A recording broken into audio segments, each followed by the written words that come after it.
Welcome to the Paul Has Fun podcast. I'm Paul, and on this podcast, I dig into my hobbies. I also document my life and interests. Thank you so much for spending time with me. On this episode, we are reviewing Shazam-Fury of the Gods. It's a spoiler review, but I've also included several other of my recent reviews, which I just posted straight to social media, those being Cocaine Bear, Ant-Man, Quantumania, Creed 3, Scream 6. Let's go ahead and get into it. I'm here with Jason G, and we just came out of seeing Shazam, Fury of the Gods. Definitely. So, Jason, as always, we're here talking. You go first. What did you think about Shazam, Fury of the Gods? Shazam, Fury of the Gods was the second part of the Shazam DC movies that are coming out, and I thought it was a decent sequel with a very comic book-ish. I mean, it's from a comic book, actually. Obviously, so that's a given. But I feel like the story was just like one big long fight scene with a cool beginning and an end. It was pretty decent. I was expecting the lead bad guy to be that worm character. I forgot the name of that. I don't know the name. I know he's a Shazam villain. But that's the post-credit scene where it's like there's two post-credit scenes actually. There's one like after the initial like pretty credits, and then there's one after all the credits. But we'll get into that. But continue. I'm sorry. No, and but other than that, it was a fun time. I mean, it was still a lot of fun. It continues the story with the family, and everyone's there. You have a bunch of new actors and actresses, and they're big names. You got Lucy Liu, you got Helen Mirren, and you have Mary from Rachel Zegler. Yeah, I'm sorry, Rachel Zegler. Yeah. She's Mary from the West Side Story, the Steven Spielberg West Side Story. That is my first impression of the movie. How about you? What did you think? I'm a little biased because I'm rooting for DC because, it's all about Marvel and everybody's on Marvel. Even though I feel Marvel has been on the decline because the last few movies, it's been good, not great. And I'm including Thor, Love and Thunder, Doctor Strange, Multiverse of Madness, Wakanda Forever, and even Quantumania. I enjoyed this movie more than I did Quantumania, which I found good, but I found this to be so much better. I laughed. I love the family dynamics. It is, I agree with you, it's kind of like if you see these movies together, like Shazam 1 and Shazam 2, like the first one, it kind of had a lot more heart and a lot of fish out of the water, first-time discovery, similar to Wonder Woman, the first one, where it's kind of like discovering the new world. And the first one of Shazam is kind of like Billy Batson discovering himself and, having his emotional issues about being in foster care for as many years. And this one, you had several emotional beats, and which I got a little emotional at times, not super emotional, but it was the action I thought was fantastic. The characters were a lot of fun, and it keeps that youth that the characters are supposed to represent because they're all kids playing in adult bodies. But I found this very enjoyable. Like I said, I'm a little biased because I'm rooting for DC, but definitely found this very enjoyable. I did sincerely like this more than I did Quantumania. And this was just a lot of fun. My criticism with the movie, I just thought that Lucy Liu was a little wooden, her acting. She looks amazing. She looks gorgeous. I'm thinking, This is Charlie's Angels. Like, this is the first thing I think when I see 20 years Lucy ago. She looks the same. But she looks fantastic. Yeah. I mean, she just looks great. And Rachel Zegler, I thought she looked older in like West Side Story, but she looks so young. And the kid who plays Freddy... Well, she is so young. She is, but I mean, in West Side Story, she looked older to me. Oh, right, and this, she looked like young again. But I think the big standout was the kid from It who plays Freddie Freeman. He was so good in this movie. Yeah. He had his little funny parts, but he was... And out of all the kids, he's the one that had the most dialogue as like the human kid. He's the one with the cane. Okay, yeah. Yeah. He was great. He was so good in this movie. He was fun, super good. And like I said, my criticism is just with Lucy Liu. I just thought that her acting was wooden. Helen Mirren was great. And the rest of the cast was great. And also, their mom, you have this one guy who, we've seen him in other films, the one who plays the foster father, who was a lot of fun, like this big, strong guy. And also, you see the mom was a Spanish lady. She is super hot. I don't know. That's the first thing that kept coming into my mind. Those are my initial thoughts. Now let's go for round 2, and then we'll go for a score. Do you have anything else you wanted to add? No, yeah. Well, first of all, yeah, I want to say that I'm going to have to see it one more time to get all the, because as you saw, I probably was awake for 10 minutes and I fell asleep for 1 minute. Yeah, you're getting back from a trip to I Japan. just came You're back still from a going through trip to jet Japan, lag, and with a couple of cousins who I went with, and jet lag is still in there.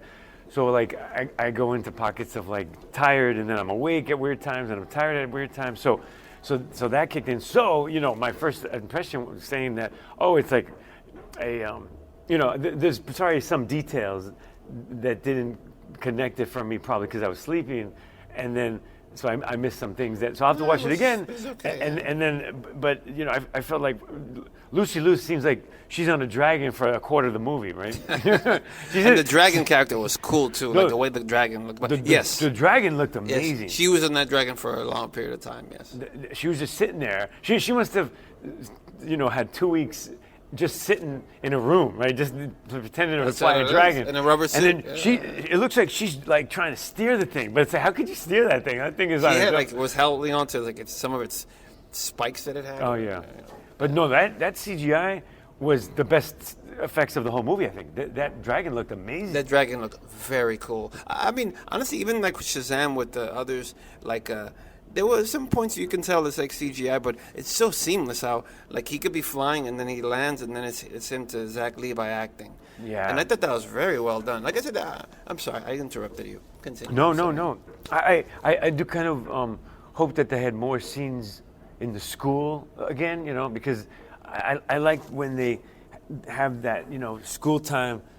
Because the kid who plays the young Billy Batson, he's hardly in this movie. Oh, like I said, the kid who plays Freddie Freeman, he has the most dialogue of all the kids. Right. Him and the little black girl, she has a lot of lines too. But right. But yeah, the other kids hardly have lines. They're just emoting. And Mary has some lines too. Mary has some lines too in the beginning. But like as the movie progresses, Mary doesn't talk much. And I was confused between like Mary, the woman who plays her, is it the same actress who's the superhero Mary? Because that's what it seemed like to me. I thought the superhero Mary and the human Mary were the same actress. I was like, and then in the original first movie, wasn't she much younger? So I mean, I could be wrong, but I forgot. I have to rewatch the first movie, but I interrupted you. I'm sorry. No, not at all. I mean, so anyway, but yeah, like I said. If you like comic book movies, it's fun, yeah. But I don't know. Do you get the sense like you have the beginning, you have the end, which are both really good, but then the middle seems like just one long fight scene? No, I didn't feel that. Okay, so then it's probably the fact that I missed like details about it. Yeah, like.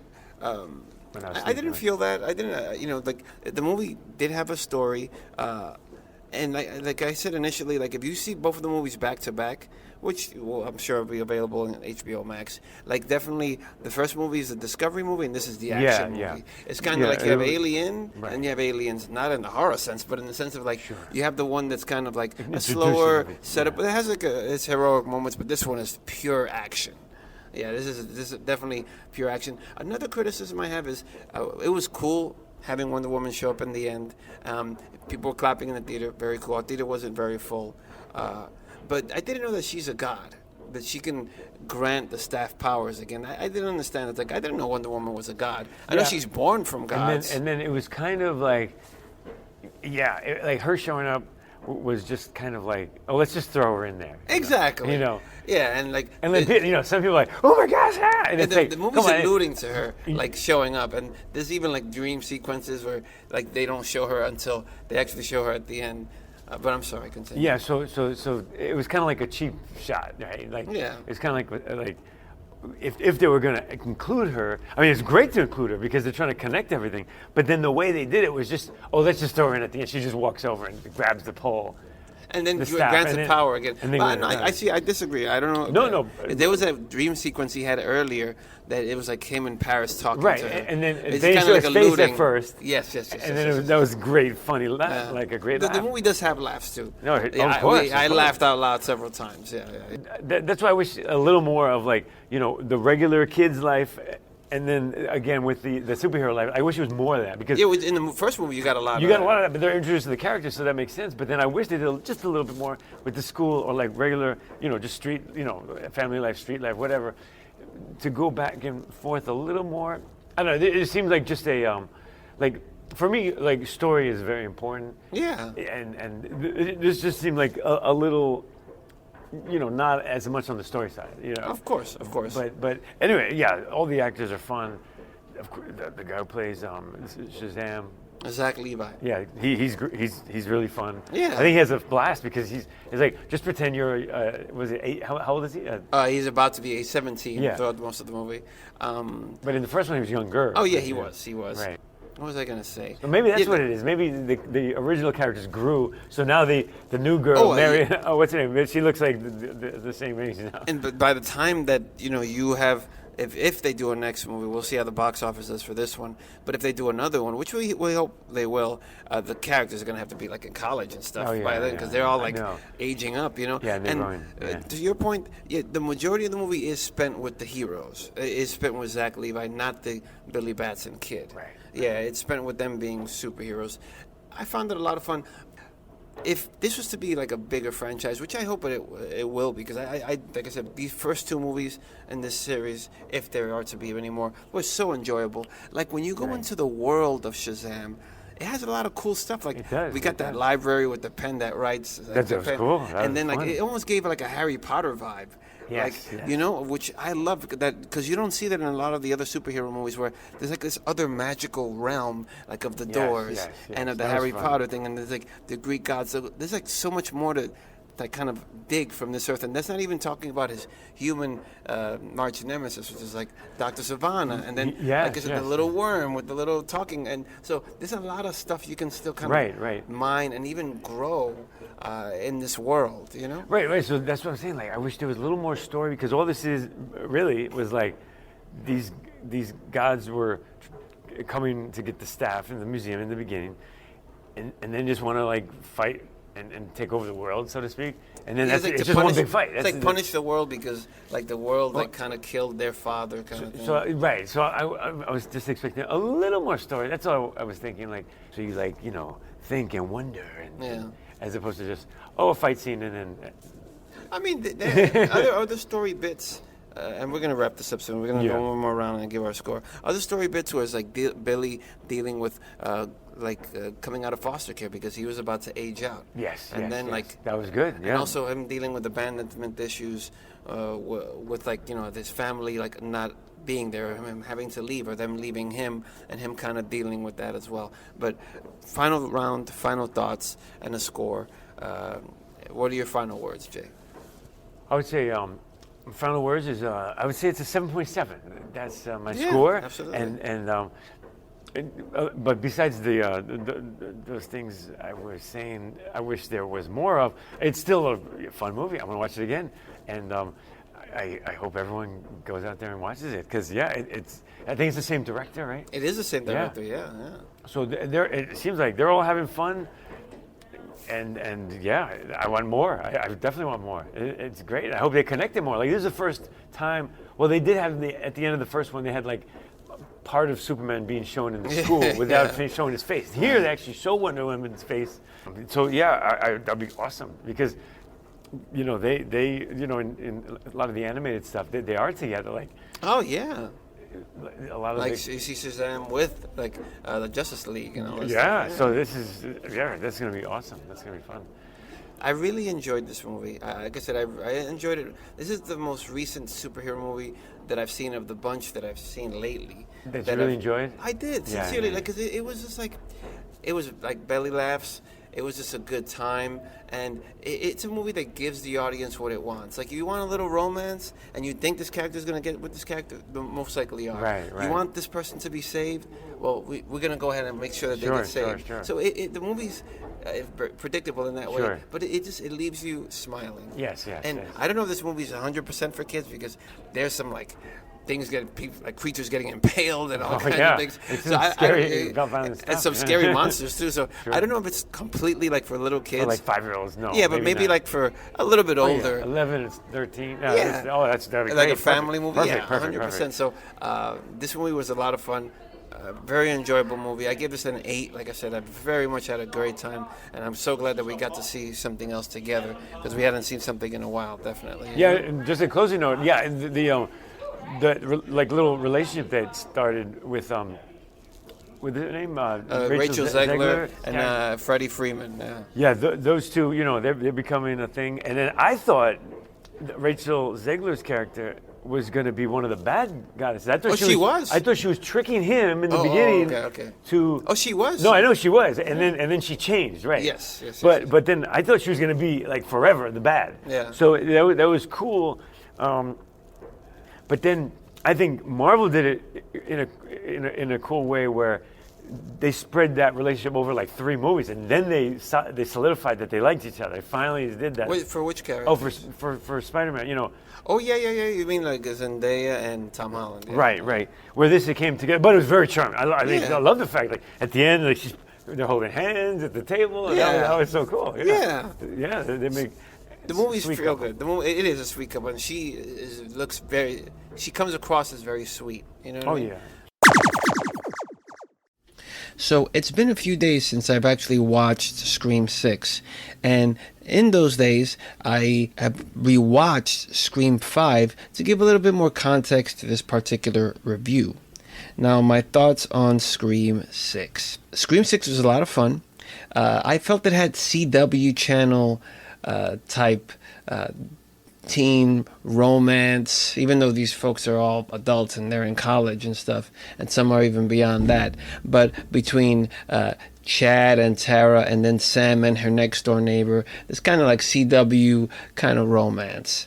Also, I thought a ridiculous thing with the movie, and the movie, it is a little, like I said, it's a fun movie, it's a little bit ridiculous, is how the core 4, it being Tara, Sam, Chad, and his sister, whose name I'm forgetting right now, they can take an ungodly amount of abuse and still live. I'm talking about getting shot, stabbed multiple times, falling off of balconies, having knives twisted in their bellies. And, I mean, this was already seen in Scream 5 in the very beginning when Tara, who was Jenna Ortega from Wednesday fame, she gets pretty much butchered in the beginning of Scream 5, and she still lives. So there's that thing, that superhuman ability to withstand all this abuse goes into all 4 of them, where they can all now get super stabbed, super killed over, and they're still alive, which is, I found ridiculous but funny as well. It reminds me of a joke from I think the first Naked Gun movie, where O.J. Simpson's character, he's a cop and he gets shot multiple times, and then when Frank Drebin, played by Leslie Nielsen, he goes to visit him in the hospital, and the doctor's like, he survived. The shooters missed all the vital organs. The thing that I found the most interesting development from rewatching Scream 5 and then watching Scream 6 was how Sam and Tara, and it was more noted in the finale for this movie, they seem to enjoy killing. It's in self-defense. They're not going out and doing it. And then also with Sam, her character, how Billy Loomis, her father, is always kind of like talking to her and pick up the knife and defend yourself, and you start to see them like smile a little bit when they're doing it, where it feels like one of them could eventually become the Ghostface killer down the road, because like I said, they're getting like a joy, and then Billy Loomis is always talking to Sam, and like she's just kind of more accepting of this, where in Scream 5 she was more like rejecting it, and now she's like, yes, accepting it more. I can use this for self-defense. And the reveal of the killers in this particular movie, Scream 6, it made sense but it was a little anticlimactic, I felt. But for the first time in Scream history, like I said, once again, spoilers for this review, there's 3 killers. There's been 2, there's been 1, but there's never been 3. And in this movie, there are 3 killers. There were plenty of kills, but the thing that I really stood out to me was the sound. Every time you hear the knife go into somebody, you really hear it sounds. You can hear it and you can almost feel it. I very much enjoyed the sound in the movie. I also enjoyed the twist in the very beginning of the movie where there are these 2 college students who are dressing up as Ghostface and killing people. And it's kind of like they have a shrine, a little shrine built to Ghostface in their apartment. You'll see a bigger shrine later in the film, but they're doing this out of adoration. And I have to rewatch the movie because they give a better reason as to why they're exactly doing it, but they're getting their thrills from dressing up as Ghostface and killing them. But then the way the movie begins is the killers that you end up meeting, throughout the movie and in the finale, they end up killing those kind of fan killing people, if that makes any sense. There were a ton of homages to other movies, Hellraiser, Halloween. I mean, the series is built on this. I mean, the characters called Loomis and things like this is built on homages to past horror movies. But in this one, there's a ton of them. And there is a Variety article where I'll leave a link to on the blog at paulhasfun.com that has all of it's over 100. Excuse me. It's over 50 homages to different movies. And of course, there's always those moments where in these horror movies, characters make dumb moves or they make stupid decisions. Like in the very beginning, you see Samara Weaving, who ends up becoming a victim of these fan Ghostface killers. She goes into a dark alley in New York City. What? Why would you do that? In New York City, go into some dark alley. That didn't make any sense. The legacy characters, in terms of Hayden Panettiere and Courtney Cox, they were great in the movie. I made a joke about this in my Ant-Man review, which I haven't published yet, but I will, where there's this joke on TikTok where Mayor Cuomo, it's a quote, and the way the joke is on TikTok is basically this is everything that you see on TV, where he says, I am black, I am gay, I am a woman, I am disabled. And this movie, of course, delves into that like so many other popular movies today. But I don't mind that when the story is either engaging, fun, or it's cool. So I didn't mind that so much in this. Also, another kind of goofy thing in the movie was Hayden Panettiere being an FBI agent. The way that she was dressed and stuff, I did not buy that for a minute, that she was an FBI agent. I prefer Scream 5 over this one because I liked when it talked about toxic fandom and how that's so relevant today with so many franchises, and also the kind of the difference between fans really loving something and just kind of speaking out about it and just wanting to let the new creators know, hey, I'm a fan of this, but you're going the wrong direction, and it crossing the line between it being toxic fandom. I really enjoyed that message in Scream 5. And this one, it doesn't really have that kind of message. That message, right, that I was talking about before, it's really kind of like modern day discussion of something that's happening on a regular basis with all the big properties, whether it be Star Wars, Marvel, or any kind of old movies that are being rebooted, like a Halloween and stuff like that. And it doesn't have that kind of commentary in this Scream 6 movie, but still, this movie was a great time. It was a lot of fun, and I felt satisfied after watching it, and I didn't feel like I wasted my time in the theater. All right, just got home from watching Creed 3, and these are my thoughts. Let's get the negatives out of the way first. I felt that the movie felt a little rushed. It just kind of got from point A to point B very quickly. And I thought that Jonathan Majors being the threat, they just escalated super, super quick. There was one scene where Jonathan Majors' character, Dame, he wins the world title, and then he's celebrating, and Adonis Creed, Michael B. Jordan, he finds out some shenanigans that Dame was up to. He approaches him at this party, and then Dame says something to the effect of yeah, I'm coming for everything. And then Adonis is like, "Are you threatening me?" I didn't understand that. I was like, "What?" He's just saying he's coming for everything. But then things escalated after that. So I was not crazy about that. And my last negative with the movie was when you see Jonathan Majors, he's humongous in this movie. This man is like very large. And then you also see Drago, who I like that he makes an appearance in this movie. And I did miss Sly. I wish there was some scenes where I would have put Sly Stallone in. And I said there's spoilers in this quick review.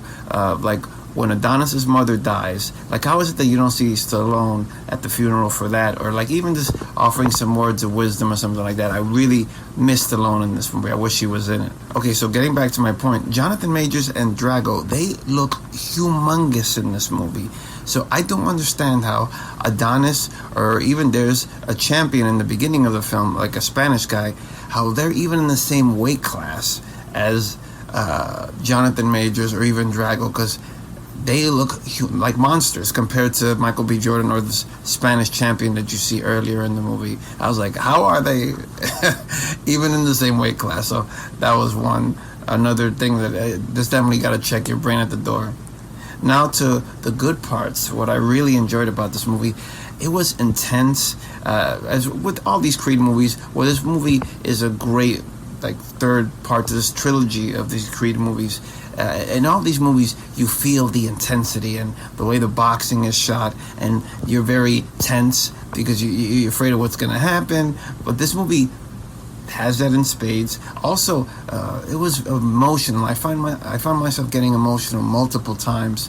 And the big message of the movie is kind of moving on from the past, forgiving yourself, and not just like being stuck in the past.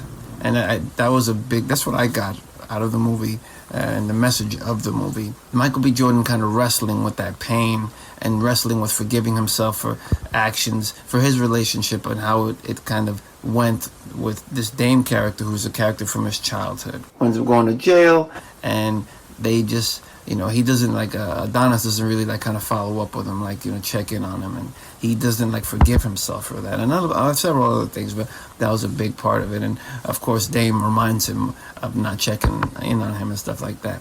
So love the intensity, love the emotion. Like I said, I got choked up several times. Another big thing that I loved was the relationship of Adonis Creed and the daughter, who in this movie she ends up being deaf as well, like how Tessa Thompson's character. Because we meet her in the very first movie, and she doesn't have her hearing complete, so she talks a lot of times normally, and she talks in sign language as well. But the daughter's born with an issue that it seems like she is deaf. So the relationship between the Michael B. Jordan's character Adonis and the daughter, I love that, and I found myself as well getting emotional watching them too. If we're talking to the deaf community, I just really feel that the movie, it doesn't use it as a crutch, and it's just very a normal thing, and I enjoyed that as well. I guess another negative in the movie was Tessa Thompson at times just questioning Adonis over and over again. She got super annoying. He's gonna talk to you when he has the time to talk. In terms of, she always wanted to get his feelings out, talk about your feelings. And I thought that he eventually would, but she just kind of presses him on more than one scene, and not in an attacking or nagging kind of way, but just asking him again and again. And I was sympathizing more with Adonis. I could see why he blows up. Why are you just always asking me about the same shit all the time?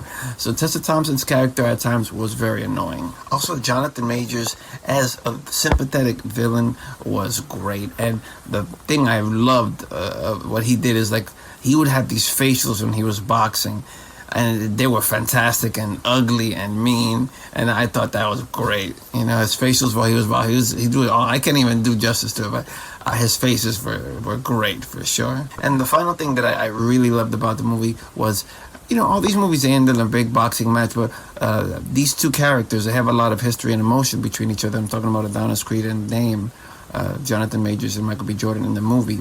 And there's a scene where in the final boxing scene, because they're going to eventually kind of collide, there's a scene where the stadium that they're boxing in, it just goes dark, and then you see prison bars, and you see a cot from the group home that they were in. Like, you just see them fighting through the memories. I thought that was really, really well done. I very much enjoyed that. I recommend Creed. This is a great time at the movies. It's not perfect. It has its issues, but there's so much more good than bad with this movie. So if you like boxing movies, or if you like the Rocky movies, you like these Creed movies, you won't go wrong with this movie. So I literally just got home from watching Cocaine Bear. I still have my bike helmet on. I have an e-bike, but it's raining and it's cold. And when, it's cold, you want to wear something to protect your face. I got this thing on too. It was okay. I didn't think it was great. My biggest issue with Cocaine Bear was I didn't feel like it was very funny, or like that the humor was really. It had moments. It had some funny moments, but the humor was just kind of okay. The gore, it had some good moments, but overall it peaked kind of like maybe like by the second act that the gore peaked, with the Cocaine Bear and the kills. But then after that, it just kind of declined. So Cocaine Bear was just kind of okay. It wasn't great. I went into it thinking about maybe comparing it to the Piranha remake, which I really enjoyed and had a very good time with it. And the gore was crazy, and it was gory, and it was dirty, and it was grimy and stuff. And it was just fun, Well, this movie, it has its fun moments. It had its gore moments, but like I said, a lot of it was just kind of like arms folded or sitting on my hands as the story kind of progressed. It's definitely a movie, I would say maybe wait till it's streaming, or it comes onto a video service, a Netflix or a Prime Video or HBO, or whichever streaming service you have, and watch it there. But it's not a rush, a must-go see.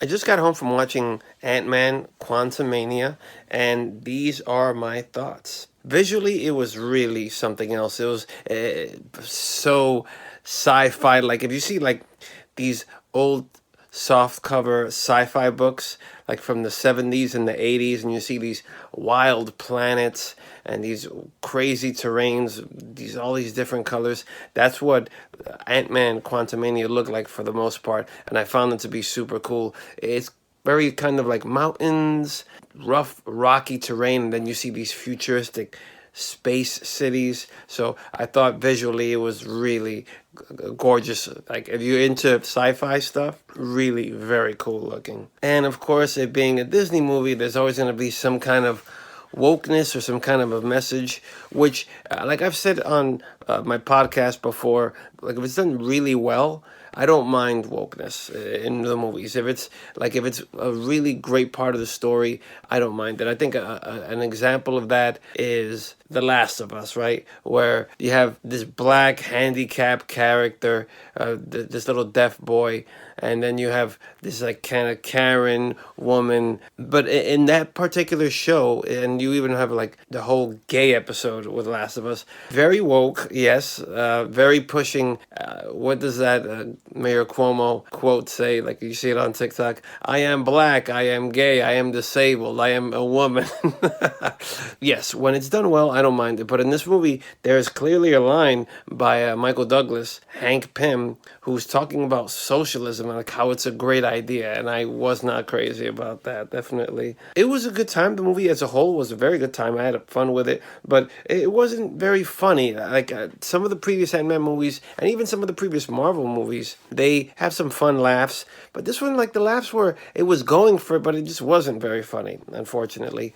What I like about these Marvel sequels, or these like Marvel trilogies, now that this is the third movie, is that they'll bring back characters from the first movie, or different situations from the second movie, and tie it into the third. And I do like that. I very much like that. I like that in any of the sequels, in the sequel to Thor, and the sequel to Doctor Strange, and the sequel to Black Panther, Wakanda Forever, where they, like I said, ideas and concepts and places and characters that were in the first one, they continue them with the second one. It's not like some massive departure from the first one, even though that's not always bad. But I do like that you get to see familiar faces in sequels, and that Marvel, I think, does that very well. I thought that Kang, Jonathan Majors, he was built up really well throughout the movie, where it was like everybody was talking about how bad he is and how evil he is, and like this is not a guy you want to like cross. I thought that was done very well.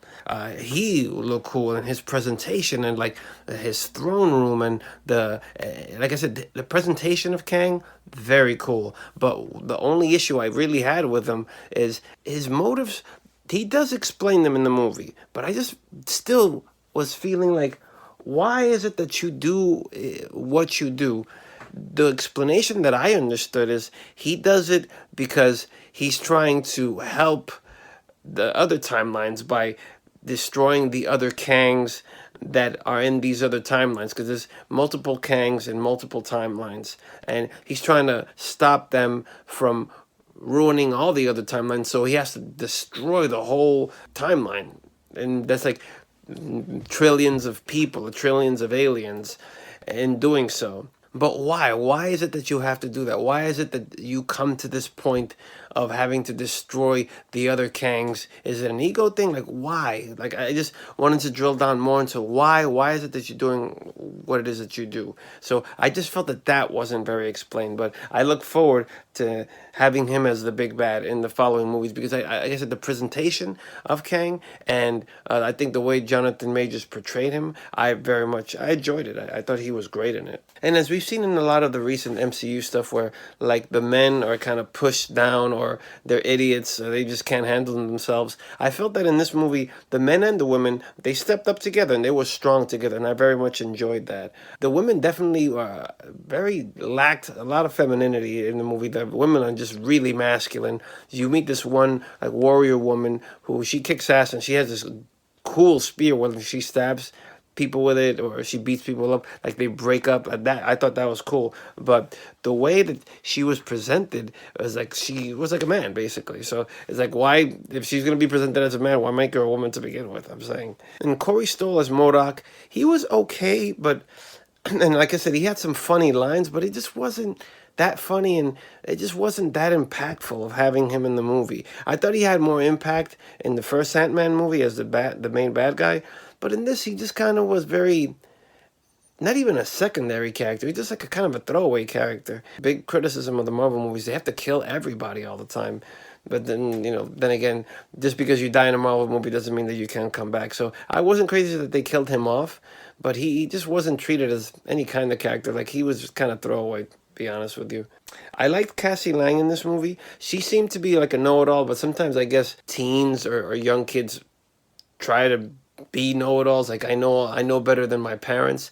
But I did like the moments that she was a daughter, and that Scott Lang was a father to her, because this has been a theme that's been throughout the three movies, and those were the more heartwarming moments. And even I find myself, even like I said, I'm very sensitive to get choked up for anything that's kind of family related in movies. I had a few moments where I almost got there. I almost got a little choked up with their relationship. And like I said, I like that the men and the women are strong together. And Wasp, even though she didn't have a lot of lines in this movie, but she definitely stood by her man, basically, and she was always there, like, to help him when he was struggling or when he was trying to be the hero, and she's the hero as well, for sure.